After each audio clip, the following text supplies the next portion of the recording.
না, জীবনে জান যেতে পারে, দালালের খাতায় ইনশাআল্লাহ নাম উঠবে না। খালি একটাই তো, ধরেন কারাগারে 1 বছর তো খেটে আসলাম আমরা, আমাদের সময় আমাদের চোখের সামনে একাধিক জনকে ফাঁসিতে ঝুলানো হলো। বিভিন্ন মামলার আসামি কয়দিন পর পরই তো ফাঁসিতে এক এক সময় এক একজনকে ঝুলায়। আর কাশিমপুর হাই সিকিউরিটি কারাগারে ফাঁসির মঞ্চ আছে, বেশ সেখানে আয়োজন করে করে কয়েকদিন বসে সেই ফাঁসির কাষ্ঠকে সাজিয়ে তারপর ফাঁসিতে ঝুলিয়ে দেয়। আমরা অনেক মানুষের শেষের জীবনগুলো দেখেছি। শেষের জীবন বুঝেন, এক হলো হুট করে মরে গেছে, কবে শেষ কবে শুরু টের পায় নাই। তো ফাঁসির আসামি তো জানে অমুক দিন তার ফাঁসি কার্যকর করা হবে। জীবনের শেষ দিনগুলো আমরা দেখেছি। সুবহানাল্লাহ, সুবহানাল্লাহ, সুবহানাল্লাহ।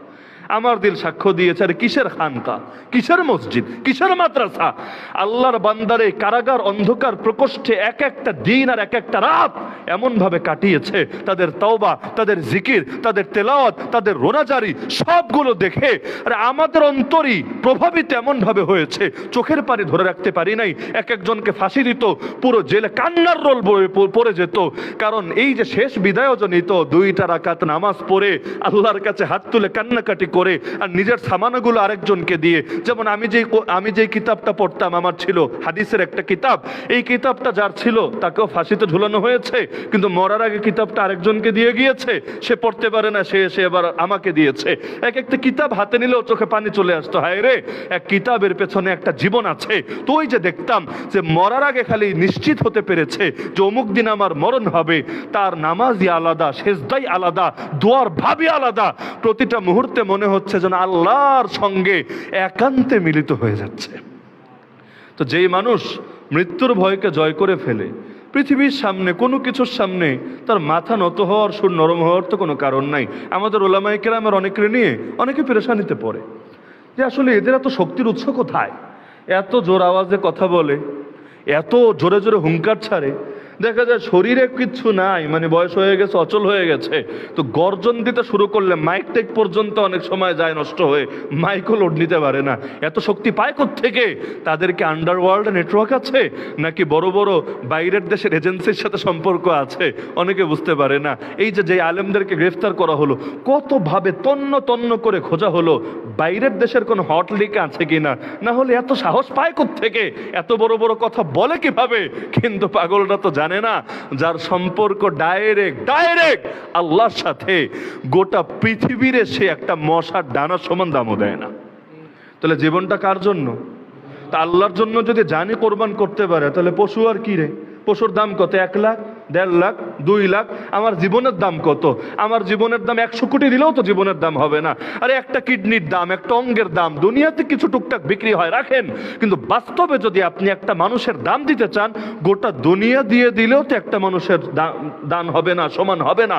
এজন্যই তো কোরআন বলেছে, কেউ যদি অন্যায়ভাবে একটা মানুষকে হত্যা করে, ফাকান্নামা কাতালান নাসা জামিয়া, সে যেন পৃথিবীর সব মানুষকে হত্যা করে ফেললো, এত নিকৃষ্ট পাপে সে জড়িয়ে গেল। তাহলে এই যে একটা মানুষ, সে যে নিজের প্রাণটাকে আল্লাহর কাছে কোরবান করে দেওয়ার জন্য অল টাইম রেডি, তার কাছে পশুই কি, গরুই কি, ছাগলই কি, খাসি কি, দুম্বাই কি, সবকিছু কার জন্য?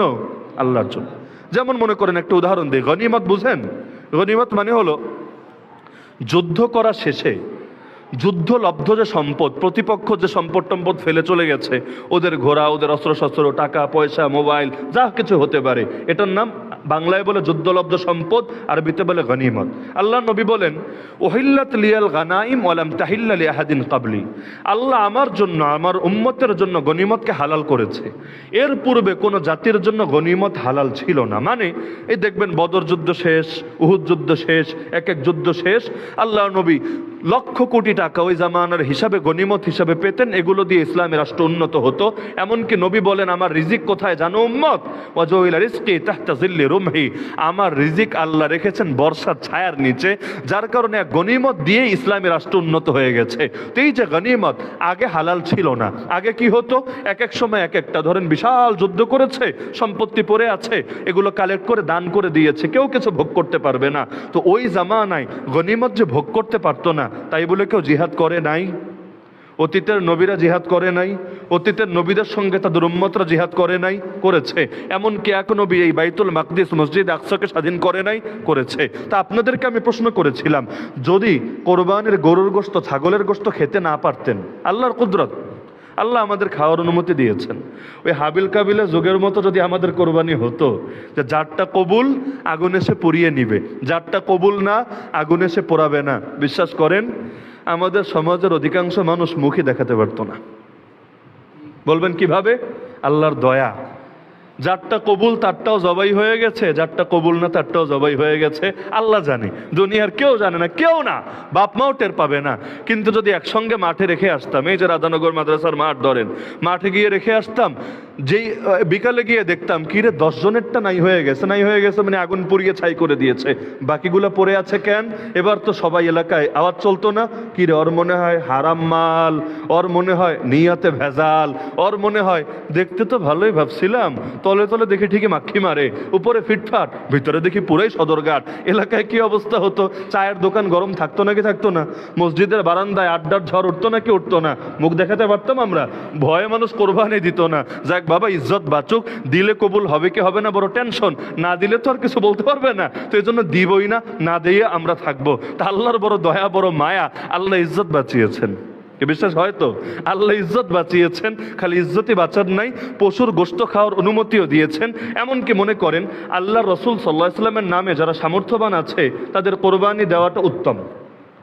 জানেন কিনা আমি জানি না, এবং যারা জানেন নিয়মিত আমল করেন কিনা আমি জানি না। আমার অনুরোধ থাকবে, যাদের সামর্থ্য আছে, সামর্থ্য আছে মানে পর্যাপ্ত টাকা পয়সা আছে, আল্লাহর নবীজির নামে পুরো পশুই পারেন, অথবা এক গরু বা এক মহিষের 7 ভাগের 1 ভাগই পারেন, আল্লাহ নবীজির নামে কোরবানি দিয়েন। আলী রাদিয়াল্লাহু আনহু তিনি যতদিন জিন্দা ছিলেন আল্লাহ নবীর নামে প্রত্যেক বছর কোরবানি দিতেন। মনে করেন যে প্রসঙ্গে কথা টানলাম, নবীজির নামে কোরবানি দিলেন, গোশত কি করবেন? গোশত প্যাকেট করে বিমানে করে মদিনা শরীফে পাঠিয়ে দিবেন? রওজায়ে আথারের সামনে প্যাকেটটা পৌঁছে দেবেন? না রে ভাই, গোশত কিন্তু আপনার মালিকানায় থাকবে। মনে চাইলে খান, মনে চাইলে আত্মীয় স্বজনরে দেন, মনে চাইলে দান করে দেন, মনে চাইলে জামিয়া রহমানিয়া মাদ্রাসায় দিয়ে আসেন, রাধানগর মাদ্রাসায় দিয়ে আসেন, যা ইচ্ছা, স্বাধীনতা আপনার। এটা আল্লাহর দয়া না? একদিকে নবীর কাছে এই সওয়াব ঠিকই পৌঁছে গেল, আল্লাহর নবী খুশি হলেন আপনার উপরে, কিয়ামতের দিন নবী চাইলে আপনার জন্য সুপারিশ করবেন, আপনার মুখে পানি তুলে হাউজে কাউসারের পানি পান করাবেন, আল্লাহ নবী আপনাকে ভালোবাসবেন। একদিকে যা পাওয়ার সব পেয়েও গেলেন, আর একদিকে আপনার গোশত আপনারই থাকলো, মনে চাইলে খাবেন, মনে চাইলে যা ইচ্ছা তা করবেন। তাহলে এটা কি আল্লাহর দয়া না? এর চাইতে বড় সুবিধা কি হতে পারে? সুবিধা সুবিধা সুবিধা, হার লাইনে সুবিধা। এই তো সবে কদর কবে নিশ্চিত বলতে পারবেন?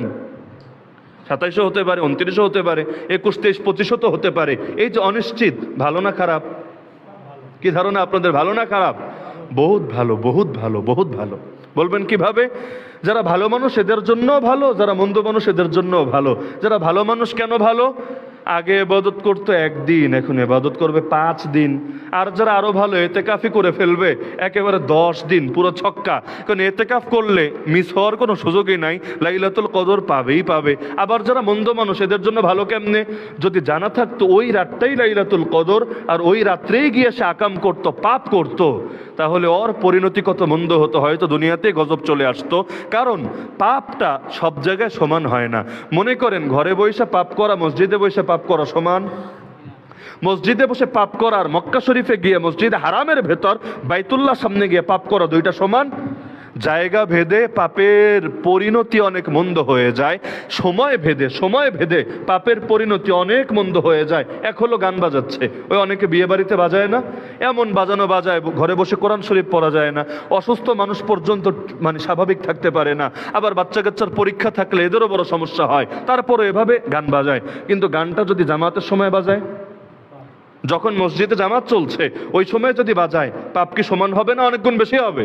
তো লাইলাতুল কদর যদি সবাই জানতো যে ওই রাত্রেই লাইলাতুল কদর, তাহলে ওই রাত্রে যারা মদ খাবে, যারা চুরি করবে, যারা পাপ করবে, যারা সন্ত্রাস করবে, ওদের হালত আরো গুরুতর হতো এবং জাহান্নামে ওদের পরিণতি হয়তো আরো খারাপ হতো। ইসলাম কত মহান, আল্লাহ তাআলা যা করেছেন সবই ভালো, সবই ভালো, মন্দ বলতে কিছুই নাই। তাহলে কোরবানিটা আমাদের জন্য ভালো না খারাপ? আরে বলেন না, ভালো না খারাপ? এই ভালো জিনিসটা নিয়েও চুলকানি যে কোরবানি না দিয়ে এই টাকাগুলো গরিব দুঃখীর মধ্যে দিলে নাকি ভালো। কয়েকটা যুক্তি দেয়। 1 নম্বর যুক্তি হলো ভোগে নয় ত্যাগে সফলতা, যেটা আগেও বলেছি। এই যুক্তির ব্যাপারে 2টা কথা বলি। মানুষ কি খালি একদিনই গোশত খায় না সারা বছরই খায়? প্রত্যেকে সারা বছর খায় সেটা বলি নাই, কিন্তু এই যে বাংলাদেশের মানুষ গোস্তকে খালি কোরবানির দিন খায় না সারা বছরই খায়। আমাদের এই নাস্তিকগুলো, এই মাথামোটাগুলো কোরবানির গরু নিয়ে, ছাগল নিয়ে ঠিকই তো ডায়লগ মারে, তো ডেইলি যে হাজার হাজার গরু জবাই হয় দেশে, এই যে রেস্টুরেন্টগুলোতে বিফের কত চাহিদা, বিরিয়ানির কত চাহিদা, চাইনিজ আইটেমের কত চাহিদা, বাহ, এগুলো নিয়ে তো কোনো মায়া দেখাতে দেখি না।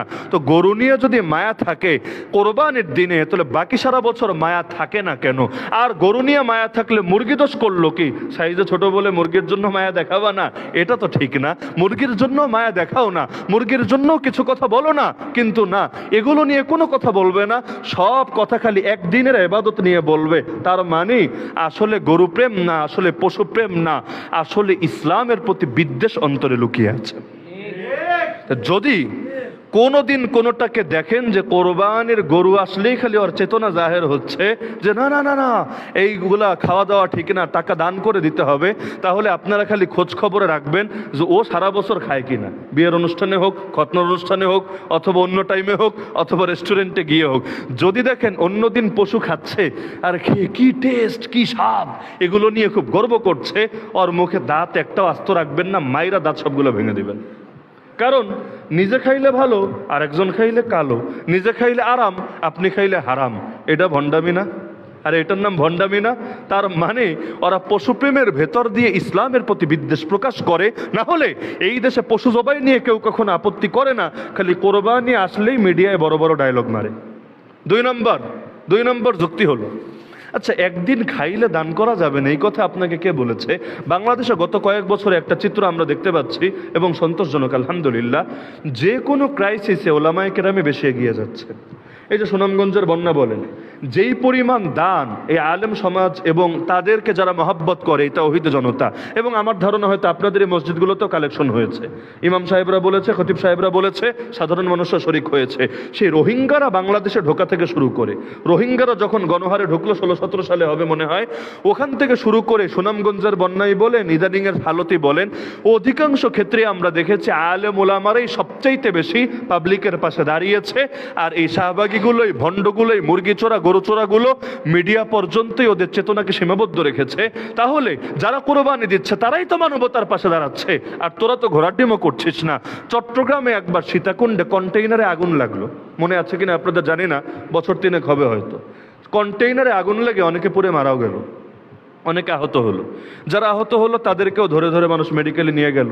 সেদিন আলহামদুলিল্লাহ মানুষ অনেক দরদ দেখিয়েছে, সিএনজিওয়ালা দেখিয়ে গিয়েছে, ভাড়া নেয় নাই, এমনি হসপিটালে পৌঁছে দিয়েছে। গ্যাস পাম্প অথবা তেল পাম্পের লোকেরা পর্যন্ত এই জাতীয় গাড়িগুলোর জন্য টাকা নেয় নাই, মাগনা তারা এগুলোকে রিফিল করে দিয়ে দিয়েছে, আলহামদুলিল্লাহ। একদিকে দেখলাম যে তাওহীদ জনতা এই কাজ করছে, আর একদিকে দেখলাম আমাদের শাহবাগীরা, শাহবাগের মধ্যে সবাই মিলে সন্ধ্যার পরে মোমবাতি জ্বালিয়ে 1 মিনিট সোজা হয়ে দাঁড়িয়ে থেকে শোক পালন করছে। অদ্ভুত ব্যাপার। আরে যেই কয় টাকা দিয়ে মোমবাতি কিনলো, এগুলো দিয়ে যদি মলম কিনে দিত এই আগুনে পড়া লোকদেরকে, তাও উপকার হতো। যদি আর কিছু না পারে তাদেরকে তাদের নামে টাকাগুলো মেডিকেলে পৌঁছে দিত, তবুও একটা না একটা ফায়দা হতো। কিন্তু একদিকে আগুনে কষ্ট করেছে, এরা আবার মোমবাতি দিয়ে আগুন জ্বালিয়ে চেতনা জাহির করছে। আমাকে বলেন এর মানেটা কি? এমনি আগুন, তুই আবার জ্বালাচ্ছিস আগুন, মানে কি ভাবটা এমন যে তোদেরকে সামনে পাইলে আমরাই আগুনে পোড়াইয়া দিতাম, এখন পুড়েছিস, কি আর করার, কষ্ট কর তোরা, আমাদের চেতনা খারানো পর্যন্ত সীমাবদ্ধ। নাউযুবিল্লাহি মিন যালিক। বাংলাদেশে দেখেন না এখন বিভিন্ন দিবস পালন হয়, দিবসের মধ্যে নির্দিষ্ট জায়গায় গিয়ে ফুল দিয়ে আসতে পারলেই চেতনা খতম, আর কিছু লাগবে না। নির্দিষ্ট জায়গায় যাবে, খালি পায়ে হাঁটবে, সারা বছর সেখানে জুতা পা দিয়ে হাঁটুক, সমস্যা নেই। ওই একদিন জুতা মোবারক খুলে খালি পায়ে হেঁটে হেঁটে গিয়ে ফুল মোবারক রেখে আবার চলে আসবে। আচ্ছা আমারে বলেন তো, কয় কেজি ফুল রেখে আসলে কয়দিন কবরে সুখ থাকে? বলেন না। একটা খাম্বা, বড় একটা খাম্বা, এই খাম্বার গোড়ায় কয় কেজি ফুল রেখে দিয়ে আসলে কয়দিন কবরে সুখ থাকে, এমন কোনো ফতোয়া আছে নাকি আপনাদের কাছে? নাই। অথচ যেই কয় টাকা দিয়ে ফুল কিনেছে, এই কয় টাকা দিয়ে যদি গরিব দুঃখীরে খাওয়াতো, এতিম মিসকিনরে খাওয়াতো, ইসালে সওয়াবের নিয়তে, তাদের কাছে এই সওয়াবটা হাদিয়া হিসাবে পৌঁছানোর নিয়তে, আমারে বলেন যে যেই মতের হন, যে যেই দলের হন, আমাকে বলেন কবরে যারা শুয়ে আছে ফায়দা হতো নাকি হতো না? তো যা করা দরকার তার খবর নাই, এবাদতের খবর নাই, ইসালে সওয়াবের খবর নাই। এমনকি তাদের আত্মীয় স্বজন যারা জিন্দা আছে, ওই মানুষগুলো খেয়ে আছে নাকি না খেয়ে আছে, কষ্টে আছে না সুখে আছে, এটা পর্যন্ত খবর নেওয়ার চেষ্টা করে না। সালাম বরকত রফিক জব্বারের নাম তো সবাই বলে, সালাম বরকত রফিক জব্বারের নাতিপুতি তো দুনিয়াতে থাকতেই পারে, ওরা কি সুখে আছে না অশান্তিতে আছে, কোথায় আছে, কিভাবে আছে, এই খোঁজগুলো নেওয়াই তো হতো আসল প্রেমের দাবি, আসল ভালোবাসার দাবি। কিন্তু এইখানে কাউরে খুঁজে পাবেন না, এই লাইনে একটারও খুঁজে পাবেন না। সব দেখবেন খালি ফুল দেওয়া, চেতনা বিলি করা, এখানেই শেষ। একদিন 1 কোটি 2 কোটি 3 কোটি টাকার ফুল দিয়ে আসে, সকালে দিয়ে আসে, সন্ধ্যাবেলা ঝাড়ু দিয়ে নিয়ে ডাস্টবিনে ফেলে দেয়, কেচ্ছা খতম। এই যে 3 কোটি টাকার অপচয় হলো, অথচ এটা দিয়ে মৌলভীবাজারের গরিবদের পেছনে ব্যয় করলেও বাংলাদেশের অনেক মানুষের অভাব দূর হতো। নাকি আবার কষ্ট পাচ্ছেন, হুজুর কই হাত দিলেন?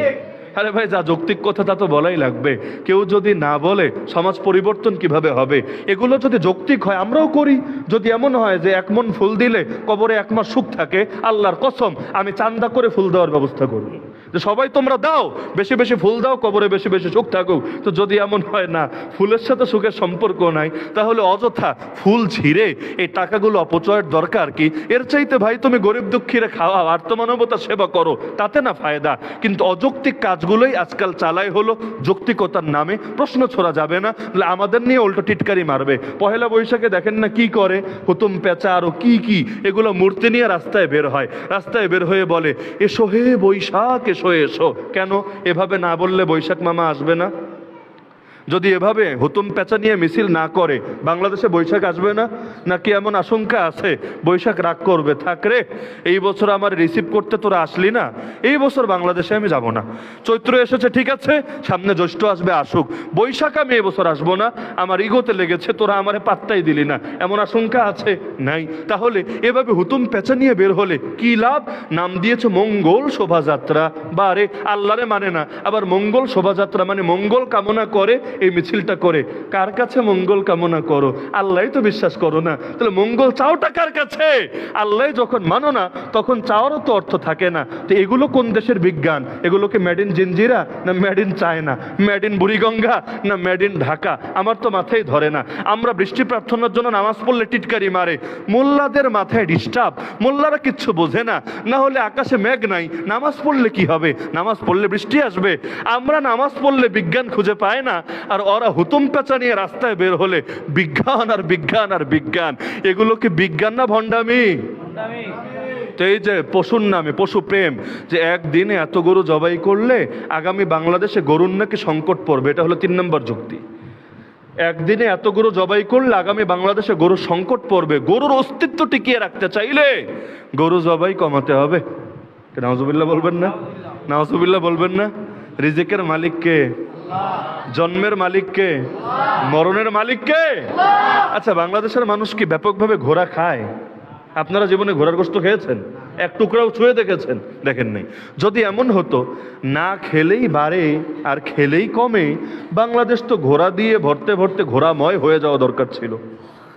যুক্তি তো এটাই বলে, যদি ওদেরটা মানি আর কি, যে না খেলে খালি বাড়বে আর খায়া ফেললে এটা সংকট দেখা দিবে। তাহলে ঘোড়া দিয়ে দেশটা ভরে যাওয়া দরকার ছিল নাকি ছিল না? অবশ্যই ছিল। ঘোড়া আছে কয়টা? গরু আছে কয়টা? আচ্ছা, একটা গরু বছরে কয়টা বাচ্চা দেয়? একটা কুত্তায় কয়টা বাচ্চা দেয়? চিন্তা করেন আপনারা। কই গরু কই কুত্তা, মানে অন্তত 6-7 গুণ তো ব্যবধান থাকার কথা ছিল। তাহলে দেশে গরু বেশি না কুত্তা বেশি? দরকার ছিল কুত্তা দিয়ে পুরো দেশটা কুত্তান্বিত হয়ে যাবে। কিন্তু দেখা যাচ্ছে গরু এত কম বাচ্চা দিচ্ছে, তারপরও গরুই আলহামদুলিল্লাহ পাওয়া যাচ্ছে। এই যে ঢাকা শহরে গিয়ে দেখেন না, মৌলভীবাজারে টের পান না পান, ওই গাবতলি থেকে হাঁটা শুরু করেন, আজকেই যান, 10 তারিখ লাগবে না, আজকেই যান, গাবতলি থেকে হাঁটা শুরু করেন, আরেক মাথায় যান, চলতেই পারবেন না, এই পরিমাণ গরু আলহামদুলিল্লাহ। এখনো পর্যন্ত আল্লাহ আমাদেরকে এতটুকু দিয়েছেন। ইন্ডিয়ার গরু যদি আমরা ওই ফকিন্নি ইন্ডিয়া, মনে কষ্ট নিয়েন না আর কি, ওই ফকিন্নিদের গরু, মানে মন ফকিন্নি আর কি, খেয়ে এসেছেন না গিয়ে খাবেন। তো এই যদি ওদের গরু একটাও জবাই না করি, খালি বাঙালি গরু দিয়ে আমরা কোরবানি করি, আপনাদের কি ধারণা কোরবানি করতে পারবো না? পারবো না ইনশাআল্লাহ। আল্লাহ আমাদের এত দেওয়া দিয়েছেন, দেশটা ছোট হতে পারে, আল্লাহ এত দেওয়া দিয়েছেন, ওদের গরু মোদিজিরে খুশি করার জন্য ওদের গরু লাগবে না যে এই গরুর মুদ খাওয়ার জন্য এটি ওদের কাছেই থাকুক। ওরা মুদ খাবে কিসের, না হলে ওরা গোবর মাখাবে কিসের, এগুলো তো ওদের কাছে বরকতের জিনিস, এগুলো থাক ওদের।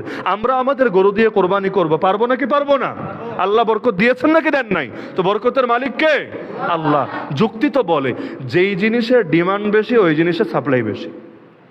মার্কেটে যদি গরুর চাহিদা থাকে, মানুষ গরুর ফার্ম করবে, গরু পালবে, গরুর জন্য কষ্ট করবে। বহুত মানুষ বাংলাদেশে এমন আছে যারা সারাটা বছর কষ্ট করে, কোরবানিতে আসলে 10টা-20টা গরু বেচে মোটামুটি বাকি একটা বছর সুখে থাকবে, শান্তিতে থাকবে। গরুকে নিয়ে অনেক স্বপ্ন থাকে মানুষের। যারা গরু পালে না এরা বুঝবেন, এটা আমি আপনি বুঝবো না। যারা গরু পালে একটু শুনে দেখেন না, গরুকে নিয়ে তাদের কত প্ল্যান, কত স্বপ্ন, কত পরিকল্পনা, কত আবেগ কাজ করে। এই যে গরুগুলোর পেছনে এত শ্রম দেয়, এত মেহনত দেয়, কেন? কারণ এগুলোর পেছনে